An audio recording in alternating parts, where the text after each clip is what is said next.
तो चंद्रबाबू नायडू की गिरफ्तारी का अंतर्राष्ट्रीय रिpercussion भी है कि भाई एक जो है राज्य का पूर्व मुख्यमंत्री, एक जो है चुनाव का पोटेंशियल कैंडिडेट, एक एनडीए का पूरे सहयोगी वो भ्रष्टाचार के आरोप में गिरफ्तार हो गया, तो इसका भी राष्ट्रीय अध्यक्षों में निगेटिव प्रभाव ही जाएगा, पॉजिटिव नहीं जाएगा। साथ में मणिपुर में लगातार 5-6 महीने से जो अशांत है और मणिपुर में फिर हिंसा हो गई है, फिर 2 लोग मारे गए हैं, तो ये भी एक जो है वो क्या कहते हैं वो है कि अच्छा फिर मोदी जी के राज में अगर राज्य सरकार चुनाव हार रही है, राज्यों का चुनाव भाजपा हार रही है, तो ये भी है कि मोदी जी जो है उतार पर है, चढ़ाव पे नहीं है, ये भी उनके लिए निगेटिव है। तो ये सारी चीजें उनके लिए जो है समझ लीजिए कि ये निगेटिविटी की ओर उनको ले जा रही है। पहली बार सरकार ने एक नई परिपाटी शुरू करी है कि खड़गे साहब को नेता खड़गे साहब इंडिविजुअल आप हटा दीजिए, लेकिन लोकसभा में जो नेता प्रतिपक्ष हैं और राज्यसभा में नेता प्रतिपक्ष हैं उनको नहीं बुलाया है।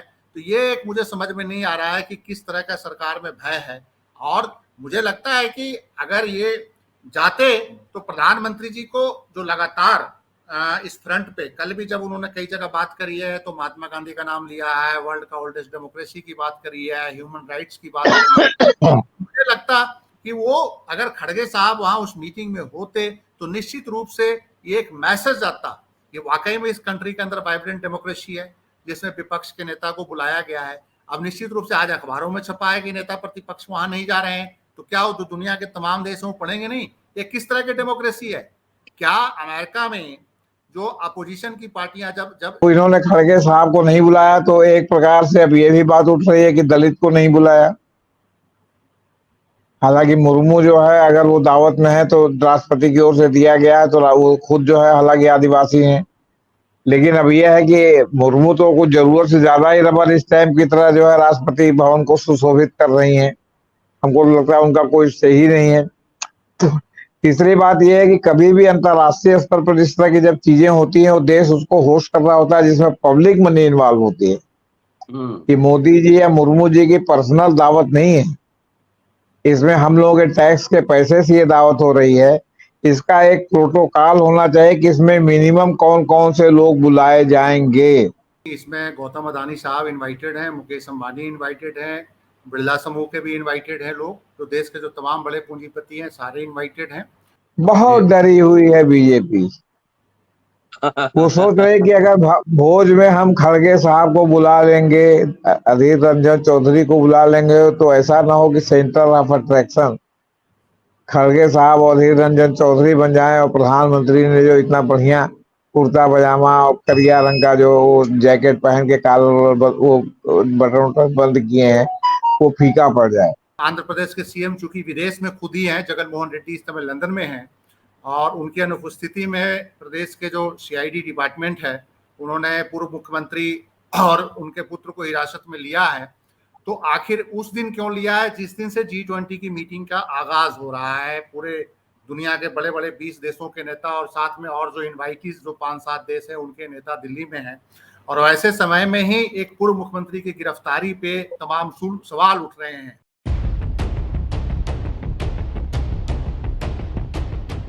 G20 की मीटिंग चल रही, इस बीच देश में 2 महत्वपूर्ण घटना, एक G20 की का जो डिनर पार्टी है उसमें कांग्रेस के वरिष्ठ नेता, कांग्रेस के अध्यक्ष और सांसद मल्लिकार्जुन खड़गे साहब को नहीं बुलाया गया है। इस पे नेताओं की तरह तरह की प्रतिक्रिया है, बाकी मामला तो बाद में डिस्कस करूंगा। दूसरी महत्वपूर्ण खबर, आंध्र प्रदेश के फॉर्मर सीएम चंद्रबाबू नायडू आज ही सुबह गिरफ्तार कर लिए गए। क्या है इन दोनों घटनाओं के मायने, क्योंकि ये समाचार देश ही नहीं विदेश के नेता की भी नजर इस पे गई होगी। G20 के बीच क्या है इसके राजनीतिक मायने, ये समझना बेहद जरूरी। दोस्तों, रतनलाल बोल रहा हूं और आप देख रहे हैं अम्बेडकर नामा। 2 खास मेहमान, जेपी सिंह साहब वरिष्ठ पत्रकार, एडवोकेट, संपादक, वो इस एपिसोड में मौजूद है, और संजीव पांडे साहब पॉलिटिकल एनालिस्ट और जर्नलिस्ट। दोनों से चर्चा करेंगे कि आखिर इन 2 घटनाओं के मायने क्या है, क्योंकि अंतर्राष्ट्रीय नेताओं के नजर में भी ये बात गई होगी। स्वागत है सर जी। नमस्कार सर। नमस्कार संजीव जी, आप ही से शुरू करता हूँ। जी, देखिए, चंद्रबाबू नायडू की गिरफ्तारी आज सुबह हुई है और साथ में उनके पुत्र को भी हिरासत में लिया गया है, लोकेश नारा को। और ये 2021 में एक मामला दर्ज हुआ था चंद्रबाबू नायडू के खिलाफ। कौशल विकास योजना में घोटाला था, शायद 200-250 करोड़ का घोटाला था, उसमें उनको हिरासत में लिया गया है।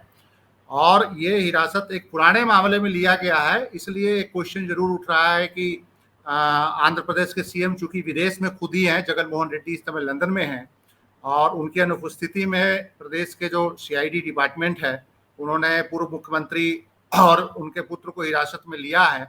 तो आखिर उस दिन क्यों लिया है जिस दिन से G20 की मीटिंग का आगाज हो रहा है। पूरे दुनिया के बड़े बड़े 20 देशों के नेता और साथ में और जो इनवाइटीज जो 5-7 देश हैं उनके नेता दिल्ली में हैं, और वैसे समय में ही एक पूर्व मुख्यमंत्री की गिरफ्तारी पे तमाम सवाल उठ रहे हैं कि ऐसा क्यों किया गया है। ये आगे जेपी सिंह जी शायद इस पे ज्यादा बेहतर बता सकें।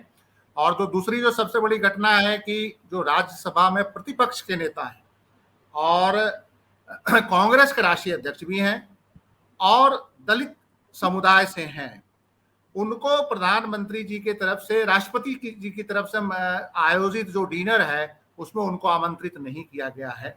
हालांकि सरकार का जो जवाब है वो ये है कि जी मुख्यमंत्रियों को बुलाया गया है जो सिटिंग सीएम हैं, और विपक्षी नेताओं को नहीं बुलाया गया है। लेकिन चूंकि खड़गे साहब विपक्ष के अध्यक्ष, एक बड़ी पार्टी के अध्यक्ष होने के साथ ही राज्यसभा में नेता प्रतिपक्ष हैं, एक कॉन्स्टिट्यूशनल पोस्ट पे हैं।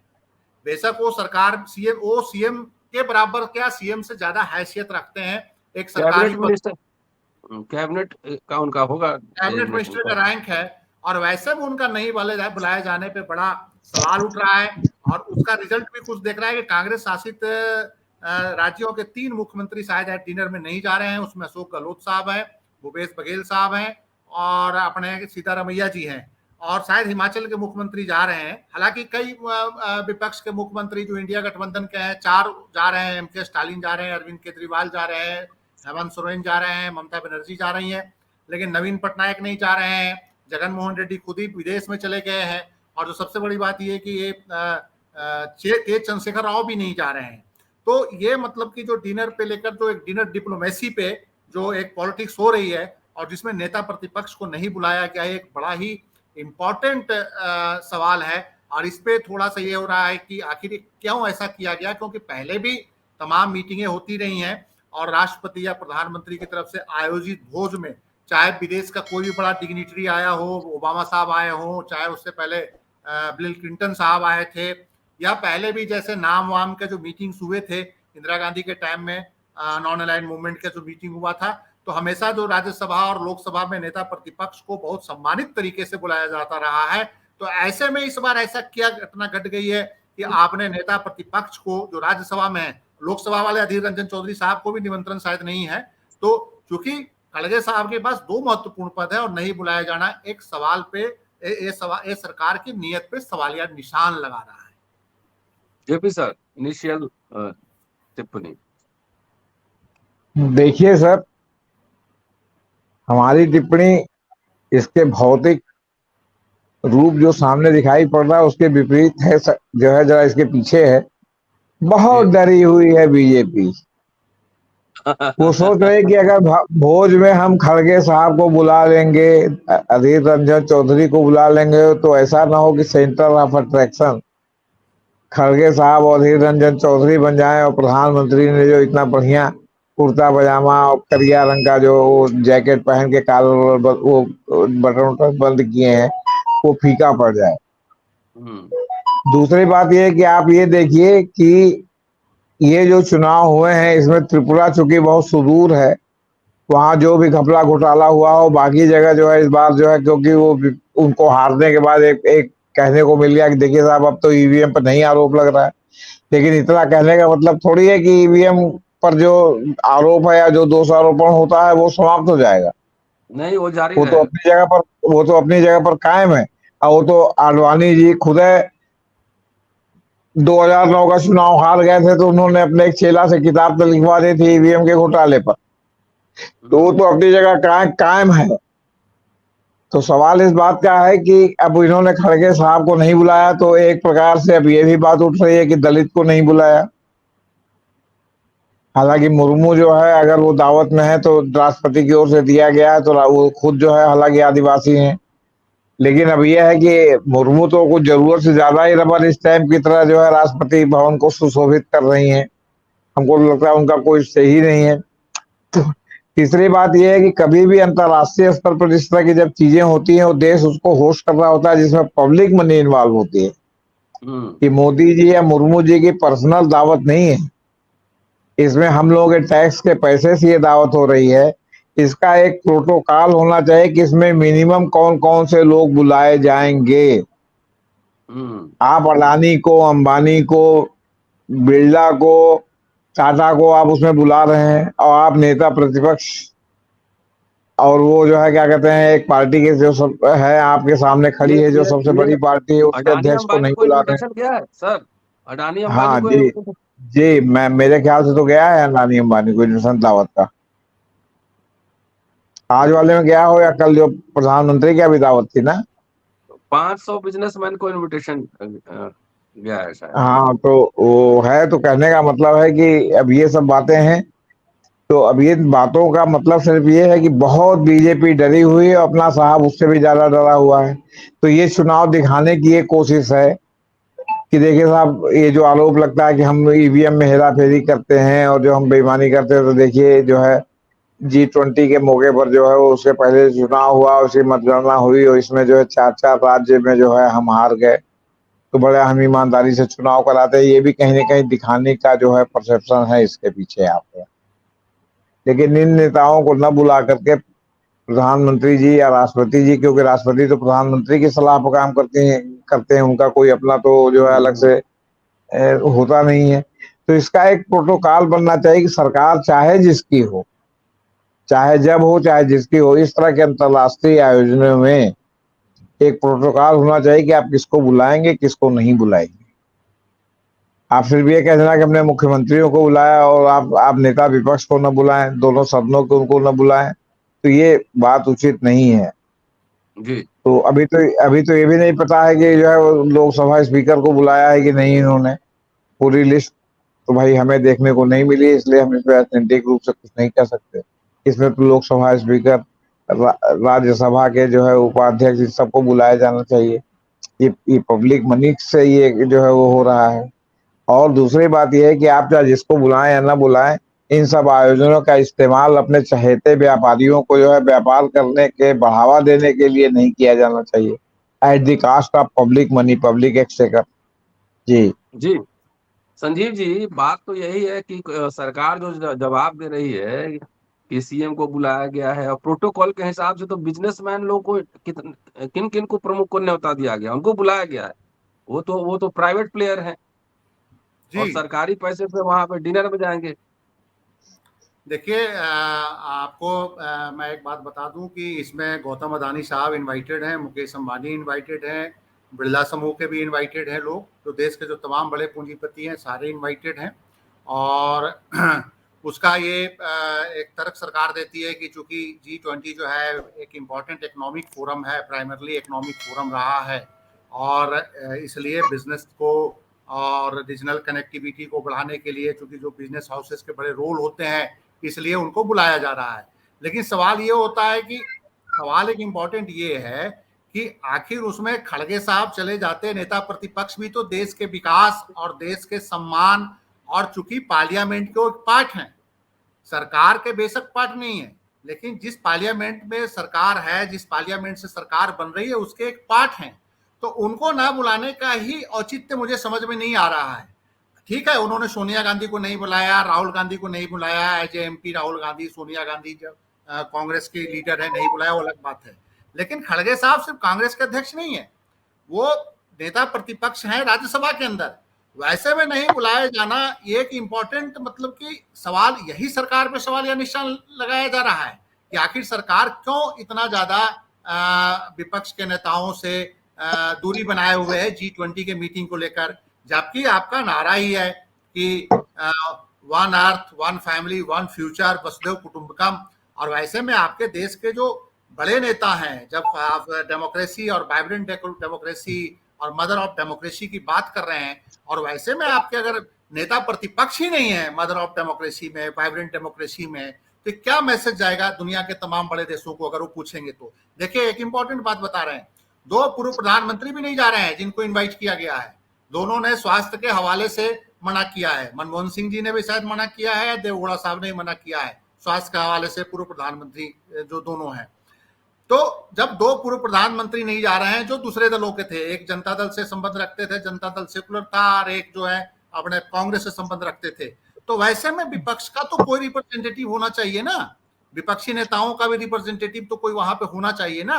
विगत में दूसरी जो सरकारें रही हैं, दूसरे दलों की सरकारें रही हैं, क्या उनके डिनरों में विपक्ष के नेताओं को नहीं बुलाया जाता था, नेता प्रतिपक्ष को नहीं बुलाया जाता था?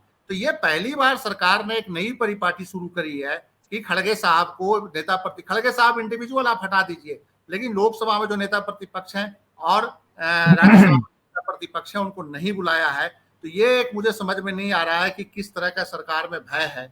और मुझे लगता है कि अगर ये जाते तो प्रधानमंत्री जी को जो लगातार इस फ्रंट पे, कल भी जब उन्होंने कई जगह बात करी है तो महात्मा गांधी का नाम लिया है, वर्ल्ड का ओल्डेस्ट डेमोक्रेसी की बात करी है, ह्यूमन राइट्स की बात करी है, मुझे लगता कि वो अगर खड़गे साहब वहां उस मीटिंग में होते तो निश्चित रूप से ये एक मैसेज आता कि वाकई में इस कंट्री के अंदर वाइब्रेंट डेमोक्रेसी है जिसमें विपक्ष के नेता को बुलाया गया है। अब निश्चित रूप से आज अखबारों में छपा है कि नेता प्रतिपक्ष वहां नहीं जा रहे हैं, तो क्या वो दुनिया के तमाम देशों में पढ़ेंगे नहीं ये किस तरह की डेमोक्रेसी है? क्या अमेरिका में जो अपोजिशन की पार्टियां जब जब जब ये गए थे, अपना प्रधानमंत्री जी गए थे और बाइडेन का जब वहां पे डिनर था, तो क्या उसमें विपक्षी रिपब्लिकन्स के नेता नहीं आए थे? निश्चित रूप से इन्विटेशन किया था, बकायदा इन्विटेशन किया था। रिपब्लिकन्स के सारे लीडर्स वहां हाजिर थे जो टॉप लीडर्स थे। तो मेरा ये मानना है कि इस तरह की जो एक्टिविटी गवर्नमेंट से होती है तो उससे खड़गे साहब की फजीयत नहीं हो रही है, उससे सरकार की फजीयत हो रही है जो लगातार मदर ऑफ डेमोक्रेसी की बात करती है इस देश के अंदर, कि लोकतंत्र जीवित है इस देश के अंदर। और मेरा ये मानना है कि इससे सरकार की फजीयत हुई है, इसमें खड़गे साहब की फजीयत नहीं हुई है, मेरा ये मानना है। और दूसरे जो सबसे बड़ी बात है कि इधर G20 की मीटिंग आज शुरू हुई है, कल राहुल गांधी ने ब्रुसेल्स में एक प्रेस कॉन्फ्रेंस किया है और उन्होंने कहा है कि यूरोपीय संसद जो है, यूरोपीय यूनियन का जो संसद है, उसके सांसदों से और उनके सदस्यों से हमारी बहुत ही चिंतन और विचार विमर्श हुआ है कि भारत में कैसे डेमोक्रेसी पे हमला हुआ है। राहुल गांधी ने पहली बार ऑफिशियली एक्सेप्ट किया इस चीज को कि हमने डिस्कशन किया है कि भारत में डेमोक्रेसी खतरे में है, भारत में इंस्टीट्यूशंस खतरे में है। उन्होंने प्रेस कॉन्फ्रेंस भी किया और ये जो है G20 की मीटिंग से ठीक एक दिन पहले वहां पे राहुल गांधी ने ब्रुसेल्स में बात करी है। तो निश्चित रूप से जो बाहर के जो तमाम जो फोर्सेज हैं, दुनिया के तमाम जो देश हैं, वो सारी इन गतिविधियों पर नजर रखी हुई है कि भारत के अंदर क्या हो रहा है, ब्रुसेल्स में क्या हो रहा है। तो ये जो सारी चीजें हैं, मुझे लगता है कि ये जो सारी आज खबरें छपी हैं, खड़गे साहब का नहीं जाना, कई मुख्यमंत्रियों का डिनर से स्किप करना, तो ये मतलब कि एक मैसेज है कि भारत में जो वाइब्रेंट डेमोक्रेसी है और जिस तरह की उसकी बात कर रही है, उसकी कमी नजर आ रही है और ये जो दुनिया के तमाम देश इसको देख रहे हैं। जी जेपी सर जी, जब मुझे याद है कि जब ओबामा आए थे भारत, तो उन्होंने ज्वाइंट पार्लियामेंट को एड्रेस किया था। मोदी साहब भी गए थे तो ज्वाइंट पार्लियामेंट को एड्रेस किए थे।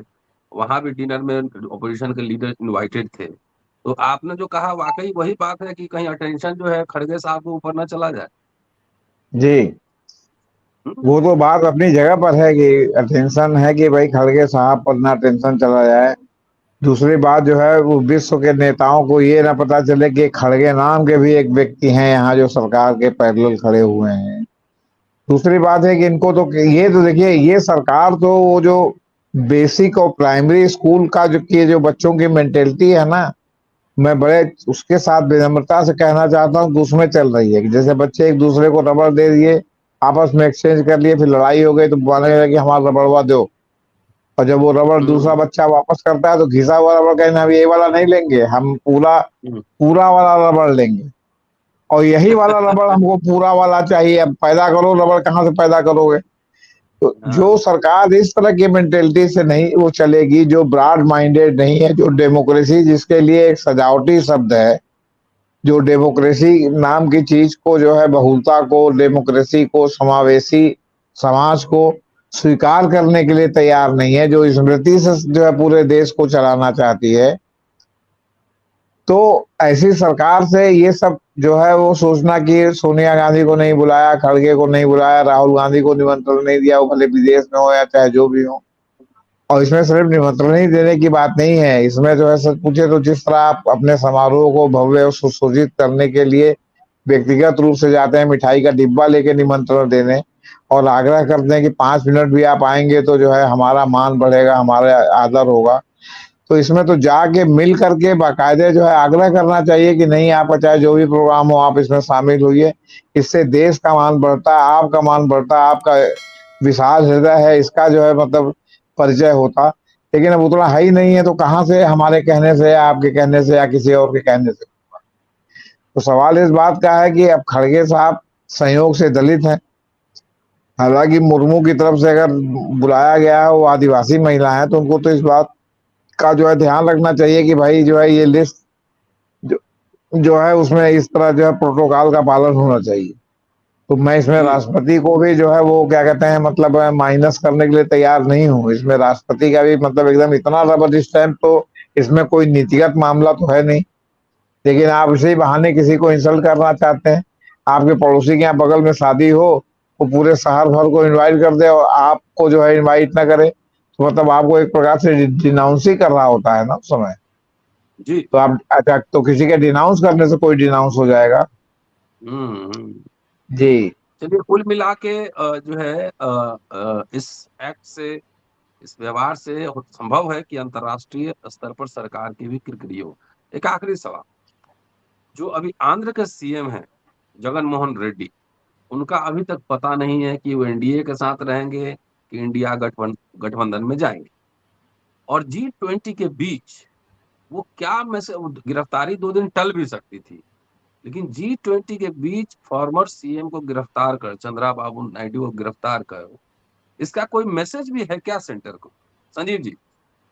देखिए एक बड़ी सिंपल सी बात है कि चंद्रबाबू नायडू जो हैं एनडीए के कैंप में अभी तक माने जा रहे हैं।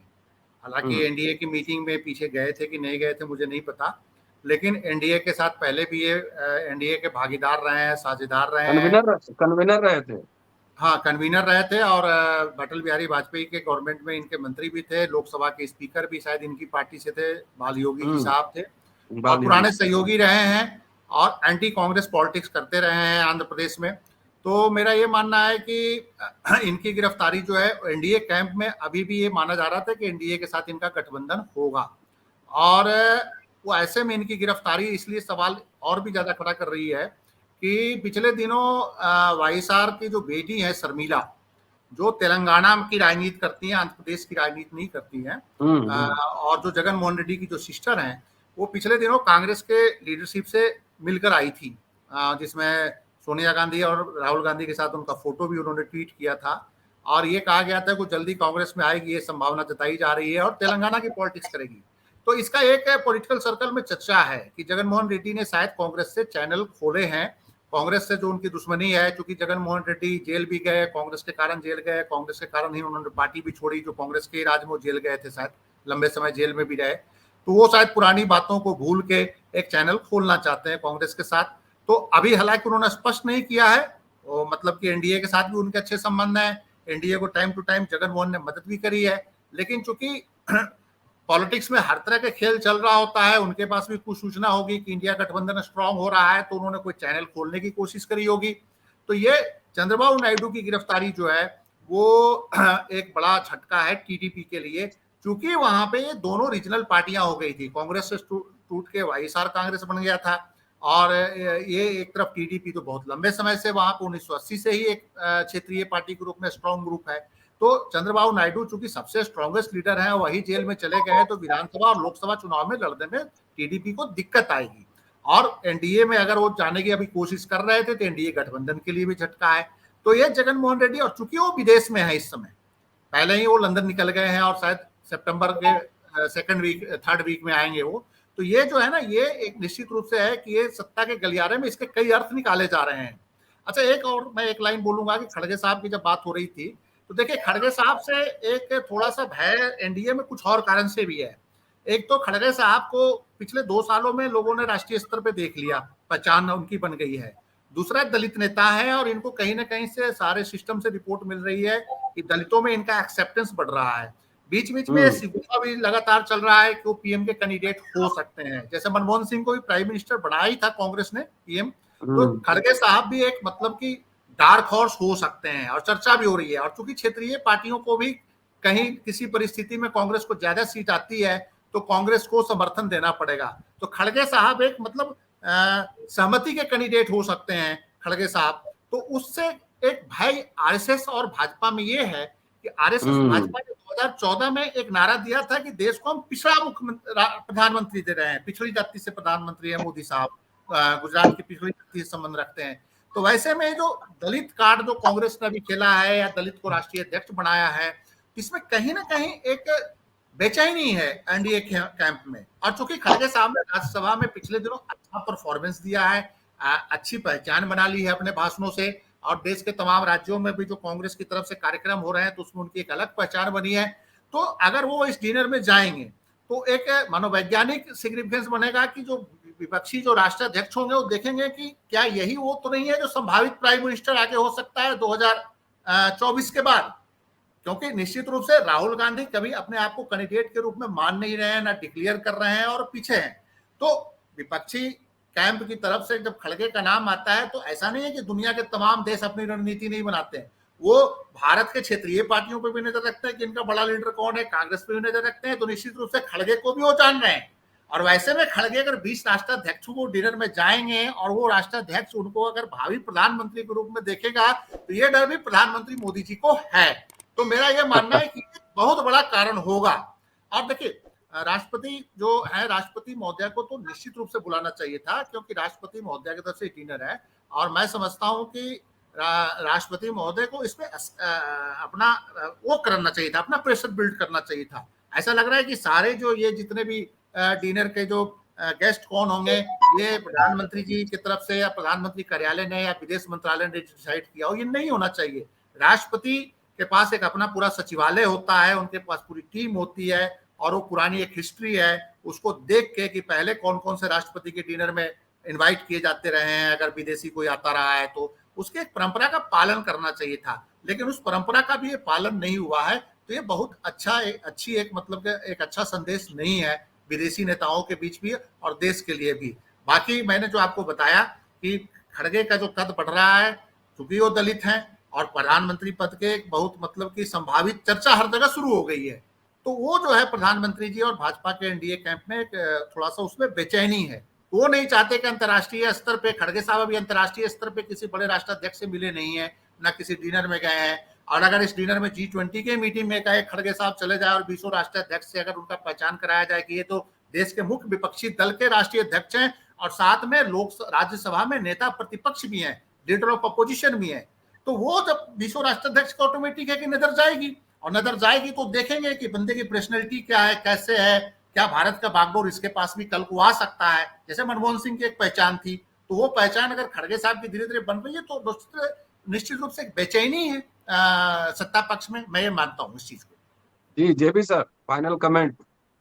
देखिए सर, चंद्रबाबू नायडू के गिरफ्तारी के मायने, चंद्रबाबू नायडू के गिरफ्तारी के मायने तो हैं कि देखिए जितने भी राष्ट्राध्यक्ष अब तक आ चुके हैं और जहां भी रुके हैं, तो ये भी एक सामान्य नियम है कि जब कोई राष्ट्राध्यक्ष किसी दूसरे राष्ट्र का दौरा करता है तो वो सवेरे सवेरे वहां के सारे प्रमुख अखबार उसके यहाँ आते हैं और उसका जो स्टाफ होता है वो बाकायदे अखबारों को पढ़ता है कि हमारे राष्ट्राध्यक्ष के आने से क्या रिएक्शन है, उसके बारे में पॉजिटिव नेगेटिव क्या खबरें हैं, और वो राष्ट्राध्यक्ष को ब्रीफ करता है। लेकिन साथ में जो ताजा घटनाक्रम है उसको भी ब्रीफ करता है। अब कल जरूर 4 राज्यों में हुआ, लेकिन साथ में एक जो है वो लग गया कि साथ त्रिपुरा में बेईमानी हुई है। आपके मणिपुर में फिर हत्याएं हो गई हैं, ये भी अखबार में है। आज चंद्रबाबू नायडू का पूरा जो है समझ लीजिए गिरफ्तारी आज तड़के हुई है। आज सारे चैनल में जो है चंद्रबाबू नायडू की गिरफ्तारी छाई हुई है। आज आप जहां तक एनडीए में चंद्रबाबू नायडू और जगनमोहन रेड्डी के होने का सवाल है या नहीं है, तो जब एनडीए की मीटिंग हो रही थी तो उस समय चर्चा यही थी कि चंद्रबाबू नायडू शामिल होंगे। लेकिन बीजेपी को सेकेंड थॉट आ गया कि वो जगन मोहन रेड्डी से समझौता करे वहां आंध्र प्रदेश में, या चंद्रबाबू नायडू से समझौता करे। चंद्रबाबू नायडू समझौता करने के लिए तत्पर थे, तो चंद्रबाबू नायडू को आखिरी मौके पर, जहां तक मुझे मालूम है या जहां तक मुझे मतलब अंदाजा है, तो उनको कहा गया कि नहीं, अभी थोड़ा आप वेट कीजिए, क्योंकि इन्होंने दोनों नाव पर पैर रख रखा है कि उनके साथ करेंगे कि इनके साथ करेंगे, उनके साथ करेंगे। या फिर जगन मोहन रेड्डी जानते हैं कि कांग्रेस यहाँ हाशिए पर है आंध्र प्रदेश में, और हमारा चंद्रबाबू नायडू से ही मुकाबला है, तो नेचुरली एक दूसरे को जो है डाउन करने का कोई अवसर जो है न ये छोड़ रहे हैं न वो छोड़ रहे हैं। तो चंद्रबाबू नायडू की गिरफ्तारी का अंतर्राष्ट्रीय रिपरकशन भी है कि भाई एक जो है राज्य का पूर्व मुख्यमंत्री, एक जो है चुनाव का पोटेंशियल कैंडिडेट, एक एनडीए का पूरे सहयोगी, वो भ्रष्टाचार के आरोप में गिरफ्तार हो गया, तो इसका भी राष्ट्रीय अध्यक्षों में निगेटिव प्रभाव ही जाएगा, पॉजिटिव नहीं जाएगा। साथ में मणिपुर में लगातार 5-6 महीने से जो अशांत है, और मणिपुर में फिर हिंसा हो गई है, फिर 2 लोग मारे गए हैं, तो ये भी एक जो है वो क्या कहते हैं वो है कि अच्छा, फिर मोदी जी के राज में अगर राज्य सरकार चुनाव हार रही है, राज्यों का चुनाव भाजपा हार रही है, तो ये भी है कि मोदी जी जो है उतार पर है, चढ़ाव पे नहीं है, ये भी उनके लिए निगेटिव है। तो ये सारी चीजें उनके लिए जो है समझ लीजिए कि ये निगेटिविटी की ओर उनको ले जा रही है। राहुल गांधी का उल्लेख किया संजीव भाई ने, तो ब्रसेल्स की प्रेस कॉन्फ्रेंस में एक बहुत महत्वपूर्ण बात और भी हुई वहां कश्मीर पर, कि कश्मीर भारत का अभिन्न हिस्सा है। कश्मीर के बारे में कोई अंतर्राष्ट्रीय मंच या कोई अंतर्राष्ट्रीय नेतागिरी की या किसी अंतर्राष्ट्रीय पंच की हमें जरूरत नहीं है, ना हम इसको स्वीकार करेंगे। चूंकि ये सरकार की, या जो बहुत दिनों से जो है मतलब बहुत पहले से सरकार की लाइन चली आ रही कांग्रेस की, और उसमें बीजेपी की भी यही लाइन है और इन्होंने भी यही लाइन ली, तो इसको जो है आपका जो है यहाँ का गोदी मीडिया खा गया है, क्योंकि तब कहना पड़ेगा कि राहुल गांधी जो है जाकर के देशद्रोह विदेश में नहीं कर रहे, वो उस मामले को उभारेंगे जहां उनको लगेगा कि राहुल गांधी सरकार की नीतियों का विरोध कर रहे हैं। लेकिन जहां कश्मीर का मामला आया, उन्होंने अपनी वही लाइन दोहराई, उसको जो है भाई लोग खा गए। तो सवाल इस बात का है कि भाई है ना कि अंधा बांटे रेवड़ी चीन चीन के दे, ये सब मीडिया में भी चल रहा है, चारों तरफ चल रहा है, लेकिन कहीं ना कहीं से छन के खबरें आई जा रही, क्योंकि जो लोग भी जो है इन सब खबरों के बारे में जानना चाहते हैं, वो गोदी मीडिया के अलावा बाकी जो खबरों का स्रोत है जो इंटरनेट के माध्यम से उपलब्ध है, वहां देखते हैं कि कहाँ क्या हो रहा है, कहाँ नहीं हो रहा है। उसी स्रोत में मुझे पता चला कि राहुल गांधी ने आगे कश्मीर के बारे में क्या ऑफिशियल लाइन ली है। तो ये सारी परिस्थितियां हैं, तो निगेटिविटी इस सम्मेलन में ज्यादा है। फिर पुतिन और वो नहीं आए, ये नहीं, आज मोदी जी ने जरूर अपनी पीठ थपथपाई कि उन्होंने अफ्रीकन यूनियन को उसमें शामिल करा लिया। आप कह रहे हैं G20 नहीं, G21 है, लेकिन वो दोनों नहीं आए, तो कहने का मतलब है कि ये निगेटिविटी को पॉजिटिविटी में बदलने का पूरा बहुतेरा प्रयास जो है सरकार, सरकारी एजेंसियों, गोदी मीडिया और प्रधानमंत्री द्वारा की जा रही है। अभी तो आने वाले समय में पता चलेगा कि इसका कोई फायदा हुआ या नहीं हुआ। जी जी चलिए, आप दोनों का बहुत बहुत शुक्रिया। और दोस्तों, जेपी सिंह साहब है, संजीव पांडे साहब है, लगातार अम्बेडकर नाम पर आप सुन रहे हैं, बहुत ही गंभीरता से अपनी बात रखते हैं। पूरा वीडियो देखिए, शेयर और सब्सक्राइब करते रहिए। शुक्रिया, शुक्रिया सर, थैंक यू।